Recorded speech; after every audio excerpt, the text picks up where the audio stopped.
Welcome to Gospel Greetings number 85. Last week we started into the first of several sessions on wisdom from 2 Chronicles chapter 1, where it said, "One night God appeared to Solomon and said to him, 'Ask, what should I give you?' In this pivotal moment, Solomon asked, 'Grant me wisdom and knowledge so that I may lead these people.'" The first principle we saw is that if we want wisdom, we should ask God and he will give it.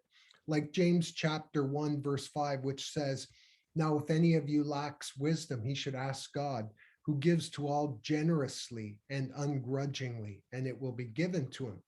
We spoke about Jerry Gruen, who, like Solomon, is a great example of this asking kind of wisdom.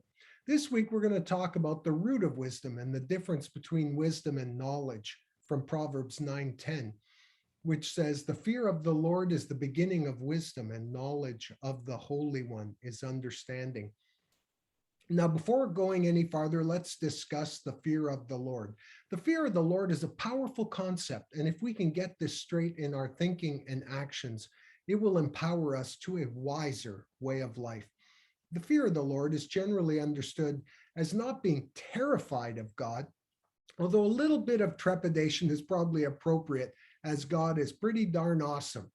Instead, it's best understood as an attitude of reverence. At its most basic element, the fear of the Lord is the ability to see and appreciate God as he really is. All his moral attributes like love, mercy, grace, forgiveness, patience, justice, holiness, and righteousness, and his non-moral attributes such as being all-knowing, all-powerful, everywhere at once, and unchanging. But all of this is based in his love for us. And this is where the fear of the Lord and the knowledge of God go hand in hand. Seeing God as he really is helps us recognize how awesomely wonderful and great he is. That will begin to impact how we live, and we will live with more wisdom. Okay, the fear of the Lord is the beginning of wisdom. But we live in the information age. Knowledge is all around us. If we need some information, we just Google it, and the world's gurus are at our fingertips. I don't know about you, but I can find all the information and knowledge overwhelming in trying to make wise decisions. Like the old saying that describes the difference between knowledge and wisdom. Knowledge tells you that a tomato is a fruit, not a vegetable.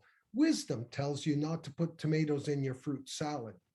The British Psychological Society agrees, saying too much information can actually lead us to make worse, not better decisions. So clearly, there's a big difference between head knowledge and wisdom. Leaders exhibit wisdom when they can gather, interpret, understand, and then apply good information. It's about application, applying the wisdom we've received. These wise, healthy processes cannot function fully when God's power and sovereignty are not given appropriate respect. This verse and many others in Proverbs tell us nothing has higher priority for understanding reality and acting on it wisely, nothing, than standing in awe of Almighty God. That's why wisdom is one of the primary themes of Proverbs, occurring more than 140 times in this one book. And wisdom is frequently contrasted with foolishness. And so Proverbs urges us to seek diligently and urgently after God's wisdom.